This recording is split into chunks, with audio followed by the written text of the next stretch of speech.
હું ડૉક્ટર કનૈયાલાલ માલે, ઉદયપુર, રાજસ્થાન. વિષય છે મધર ડે. મધર ડે ઉપર હું મારા વિચાર આપ સમક્ષ રજૂ કરું છું. માતૃત્વ દિવસે આજ માતાની ગોદને સ્મરણ કરતા, એમના મધુર સ્મરણોને રજૂ કરતા સુખદ આનંદની લાગણીનો અનુભવ કરી રહ્યો છું. સાચું કહ્યું છે, દુનિયાની સૌથી શ્રેષ્ઠ જગ્યા જો કોઈ હોય તો તે છે માતાની ગોદ. માની મમતા તોલે બીજું કશું આવી શકતું નથી. એટલે કવિએ કહ્યું છે, જનનીની જોડ સખી નહીં જડે રે લોલ. માં ત્યાગ, પ્રેમ, બલિદાન, વાત્સલ્ય અને સમય આવે રણચંડી બની પોતાના બાળકનું જીવથી વધારે જતન કરે છે. આવી વ્યક્તિ બીજી કોઈ હોઈ શકે નહીં, ફક્ત માં. આવો પ્રેમ પશુ પ્રાણીઓમાં પણ જોવામાં આવે છે. હું આપને ઉદાહરણ રૂપે કહું છું. મારા દાંપત્ય જીવનમાં મારા પત્નીનું ડિલિવરી માંદગીના કારણ તેમનું અવસાન થાય છે અને ડિલિવરીમાં એક બાળકીનું જન્મ થાય છે જે 1 દિવસની હોય છે અને મોટી દીકરી મારી 1.5 વર્ષની હોય છે. તે સમય જોતા મારે આભે આપ ફાટી પડ્યું. તે દરમિયાન મારા બા મારા આધ્યાત્મિક ગુરુ હતા. તેમણે મને આશ્વાસન આપતા કહ્યું કે બેટા, ચિંતા કરવાની જરૂર નથી, હું છું ને. તારા બાળકોને ઉછેરવાની જવાબદારી સંપૂર્ણ હું લઉં છું. પરંતુ તારે લગ્ન કરવાના નથી. તારે આજીવન વિધુર જીવન જીવવાનું અને બ્રહ્મચર્ય પાળવાનું. અને બ્રહ્મચર્ય પાળવાની, જીવન જીવવાની કળા હું તને શીખવાડી દઈશ. કારણ કે તેઓ એક મહાન આત્મા હતી, જે હું જ જાણું છું. નાનપણમાં મારી બાળકીનું જતન કર્યું, વાત્સલ્યથી પ્રેમ આપી મોટી કરી.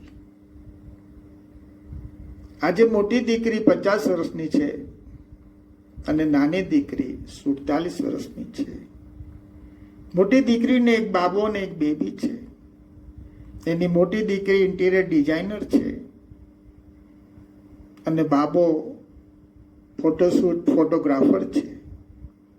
અને નાની દીકરી જે એના મમ્મીના મૃત્યુ બાદ 1 દિવસની હતી, તે આજે 47 વર્ષની છે.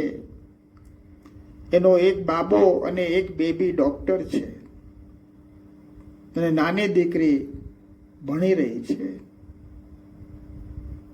આ મારું ભાગ્ય હતું. તો માના વરદાનથી હું અને મારા બાળકો ધન્ય થઈ ગયા. આજે મારી બંને દીકરીઓની લાઈફ એક રોયલ લાઈફ છે. સુખદ આનંદ છે, અપાર સુખ છે, વૈભવ છે.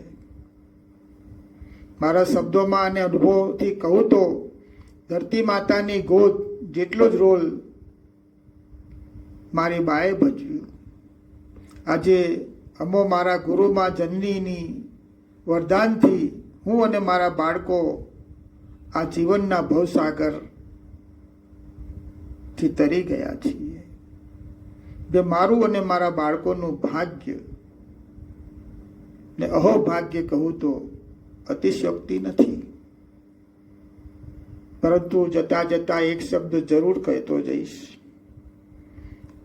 આજે સમાજમાં, દુનિયામાં ઘરડાઘર વૃદ્ધો, વૃદ્ધાશ્રમ વધી રહ્યા છે. એનું મૂળ કારણ છે દીકરાઓ દીકરીઓ મોહ માયાના માયાજાળમાં ફસી મા બાપને ભૂલી ગયા છીએ, એમના ખોળાને ભૂલી ગયા છીએ. બસ